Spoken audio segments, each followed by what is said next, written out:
My name is Davros. On this top of the food chain, scientific channel, we investigate many different anomalies and various tenuous phenomena that the powers that be, like NASA and the global Illuminati conspiracy, conspire to hide from us.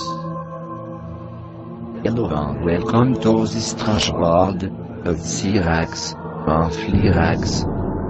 The new believers, in conjunction with the elders, present Roswell's smoking gun, the ramming Nemo, barely noticeable in one of the 1947 photos, and clutched in General Rammy's left hand is a slip of paper. Probably unwittingly, Rammy had the text side facing towards the camera.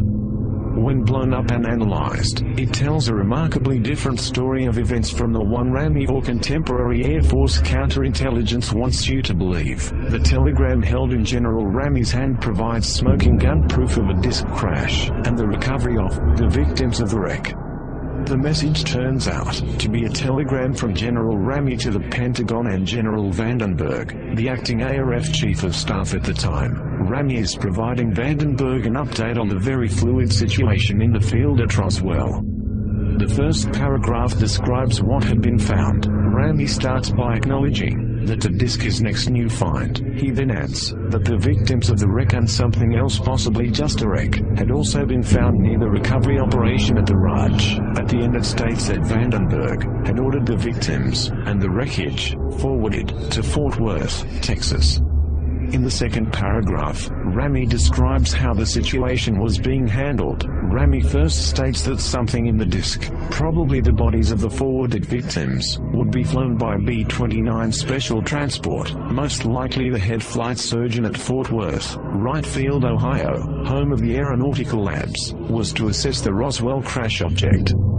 Finally, Rammy outlines how the situation was being treated publicly, and how they were going to cover it up. First he assures Vandenberg that the earlier highly inflammatory Roswell-based press release was the work of an Army counterintelligence team, but that the next sent-out press release would be of weather balloons. Rammy finishes with a statement that the weather balloon story might be better accepted if they also added weather balloon radar target demonstrations. This apparently was the impetus for the national debunking campaign using the devices that followed over the next few days. There is no question that Rammy's message, even when greatly enlarged and then enhanced by computer, is a very difficult read because of fuzziness, film grain noise, uneven development, photo defects, paper folds and tilt, shadows, and text obscured at the left margin by Rammy's thumb. This will inevitably prompt comments from die-hard skeptics that the full take on the Rammy message is strictly one's own interpretation. However, there are various keywords and phrases that can be readily seen by anyone, even in lower resolution scans of the message. First analyzed in 1999 by a number of people, these keywords and phrases unambiguously prove that there is no truth whatsoever to the various Air Force explanations, be they the original 1947 weather balloon story, or the Air Force's updated model balloon and crash dummies. Far and away the most important word of the entire messages, victims on the third line, part of phrase the victims of the wreck. If there were victims, then this was no model balloon crash. As the Air Force Roswell report itself noted, reports of bodies being recovered couldn't be true, because the crash was of a model balloon, which had no alien passengers. Of course, Rammy's mention of victims in 1947 also disproves the already preposterous crash dummies theory. The only way these 1950s crash dummies could be victims is if they also time warp back to 1947. Another easily seen keyword and phrase is disk, and in the disk on the fifth line, Rammy is clearly describing the crash object as a disk, not as a weather balloon, or a mogul, or a radar target, or any other word or phrase that in any way suggests some sort of balloon or balloon paraphernalia. In fact, the only mention of weather balloons and rolling targets comes at the very end of the message in the context of issued public statements and damage control. The word disk is also used on the first line in reference to what had been found, but this instance of the word is not so easily seen.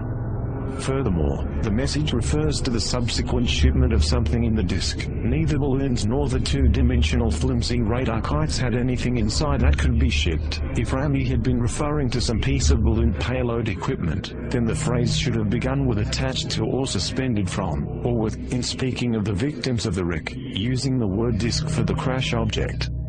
And shipping something in the disk, Rami is clearly referring to something other than a balloon crash. The simplest interpretation is to take the words literally. There is no reason for Rami to be describing events abstractly in a secret communication to his superiors. This was the crash of the so-called flying disc craft with a dead crew, found on the inside, as corroborated by the testimony of military and civilian witnesses. Rami is quite explicit about the existence of bodies and the crash object being a disk. The only thing not made explicit in the message is the exact nature of the bodies or disk. Rami probably does not refer to the bodies as non-human, alien, or some similar term, nor does he use terms like spaceship to describe the